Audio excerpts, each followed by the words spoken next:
ఎవరోళ్ళు పోగొట్టుకుంటారు. పరస్పర డబ్బా అంటారు దాన్ని. మన డబ్బా, సొంత డబ్బా కాకుండా, పరడబ్బా కాకుండా పరస్పర డబ్బా. వాడిని నువ్వు కొడితే నువ్వు వాడు పోవడం. అనేక సార్లు ఆయన అనేక సందర్భాల్లో మాట్లాడడం ఉద్దేశం ఏంటంటే, లోకేష్ కంటే కూడా నేను బలవంతుడు. అందుకనే చంద్రబాబు ఇప్పటికి కూడా లోకేష్ని డిప్యూటీ సీఎం చేయలేకపోతున్నాడు. చేయాలనుకున్నా కూడా పవన్ కళ్యాణ్ ఎక్కడ హర్ట్ అవుతాడని. అంటే ఈ dual role Pawan Kalyan play చేస్తున్నాడు ముందు నుంచి కూడా. ఇప్పుడు ఏమైంది, నిన్న అమరావతిలో P4 అనే ఒక పథకం ఏదైతే ఉందో, ఆ P4 పథకంలో అంటే ముస్లింలలో ఉండే రిచ్ పీపుల్ని, పేద పీపుల్కి సహాయం చేయించాలనే చంద్రబాబు వేసిన ప్లాన్లో భాగంగా మీటింగ్ జరిగితే ఆ మీటింగ్లో పవన్ కళ్యాణ్ పాల్గొన్నాడు. ఈ సందర్భంగా మళ్ళొకసారి చంద్రబాబును పొగిడాడు. కానీ ఈసారి ఈయన మాటలు కాపులకి కోపం తెప్పించింది. ఎందుకు అన్నప్పుడు ఈయన ఏమన్నాడంటే, చంద్రబాబు మనకు సత్తా, ప్రతిభ, బలం, సమర్థత, తెలివితేటలు లేవు.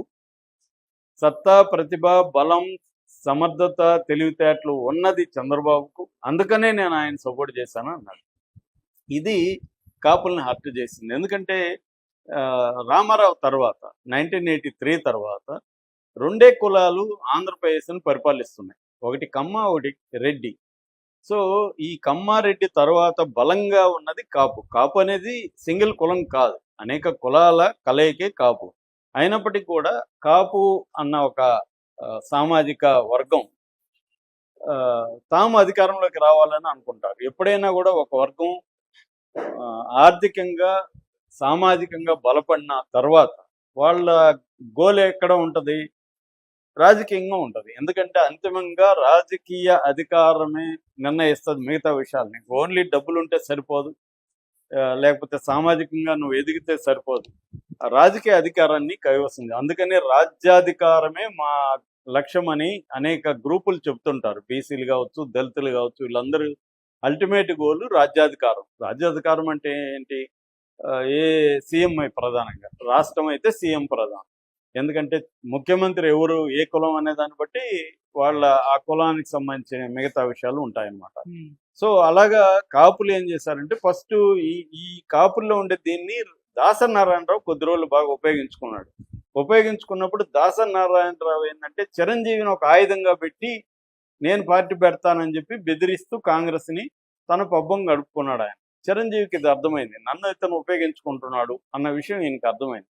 ఇతను ఎందుకు ఉపయోగించుకోవాలి, నేనే నాకు ఉపయోగపడచ్చు కదా అని ఆయన ఏం చేశాడు, ఆయన రెబల్ అయ్యి దాసరికి వ్యతిరేకంగా తను పార్టీ పెట్టడం అనేది ఆయన స్టార్ట్ చేశాడు 2008లో ప్రజారాజ్యం. అప్పుడు కాపుల్లో ఒక ఉత్సాహం వచ్చింది. ఎందుకంటే చిరంజీవికి ముఖ్యమంత్రి అవదగిన అన్ని లక్షణాలు ఉన్నాయి. సో చిరంజీవిని మనం సపోర్ట్ చేస్తే మనం మన కాపు కమ్యూనిటీ నుంచి ముఖ్యమంత్రి అవుతాడని. సో చిరంజీవి అది దానికి తగినట్లేదు. ఎందుకంటే ఆయన పర్సనాలిటీ రాజకీయాలకు సూట్ కాలేదు. ఆయన చివరికి పార్టీని తీసుకెళ్ళి కాంగ్రెస్లో కలిపేశాడు.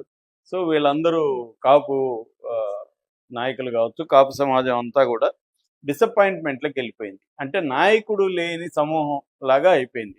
ఎప్పుడైనా కూడా ప్రజలు ఎంత ఇంపార్టెంటో నాయకులు కూడా అంతే ఇంపార్టెంట్. ఆ ప్రజలను ఆర్గనైజ్ చేయడానికి ఒక కరిస్మాటిక్ పర్సన్ కావాలి. ముఖ్యంగా రాజకీయాల్లో కరిస్మా వెరీ ఇంపార్టెంట్. అది లేదు. అప్పుడు పవన్ కళ్యాణ్ రంగంలో దిగాడు. పవన్ కళ్యాణ్ మీద తొలి నుంచి కూడా ఒక నమ్మకం అనేది కలగలేదు వీళ్ళకి. ఎందుకంటే ఇతను